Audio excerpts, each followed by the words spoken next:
Donc dans cet exercice 9, on cherchait à résoudre des inéquations. Alors la première, elle est comme ce qu'on avait trouvé dans l'activité ou dans le cours. On a racine de x supérieure ou égale à 5. Donc là, 5 c'est un nombre positif, on n'a pas de souci. Si vous voulez, vous pouvez refaire le dessin rapidement de la courbe. Je vous rappelle que la courbe, elle ressemble à quelque chose comme ça. Dans le cours, on a vu que si on cherchait racine de x supérieure à 5, mettons que 5 soit là, ça va concerner tout ce qu'il y a au-dessus de 5 ici.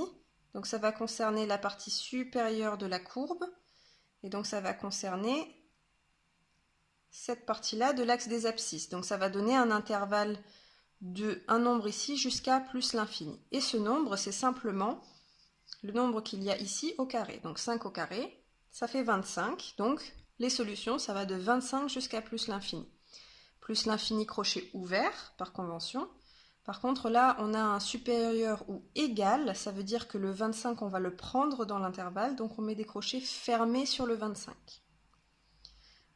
Deuxième inéquation, cette fois-ci, on n'a pas du racine de x tout seul. Donc on va chercher à isoler racine de x, comme pour les équations.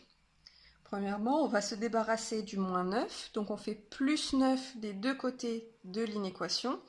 Ici, il nous reste 3 racines de x, et ici, 0 plus 9, ça fait 9. On ne change pas le sens de l'inégalité parce qu'on a fait une addition. Quand on fait des additions et des soustractions, ça ne change rien.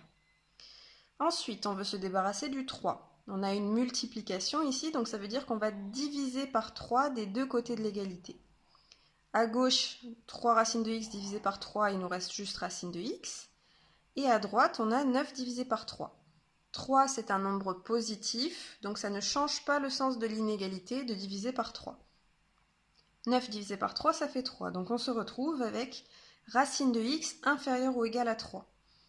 Donc ça veut dire que si 3 est placé ici sur l'axe des ordonnées, inférieur ou égal à 3, ça va concerner cette partie-là, donc la petite partie ici de la courbe, donc ça va concerner la première partie de l'axe des abscisses. Donc c'est-à-dire de 0 jusqu'à un nombre ici, et ce nombre c'est 3 mis au carré. Donc ça va de 0 jusqu'à 9.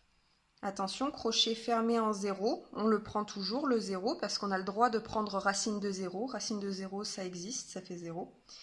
Et là, comme on a un inférieur ou égal, ça veut dire que le 9, on va pouvoir le prendre aussi, donc crochet fermé pour le 9.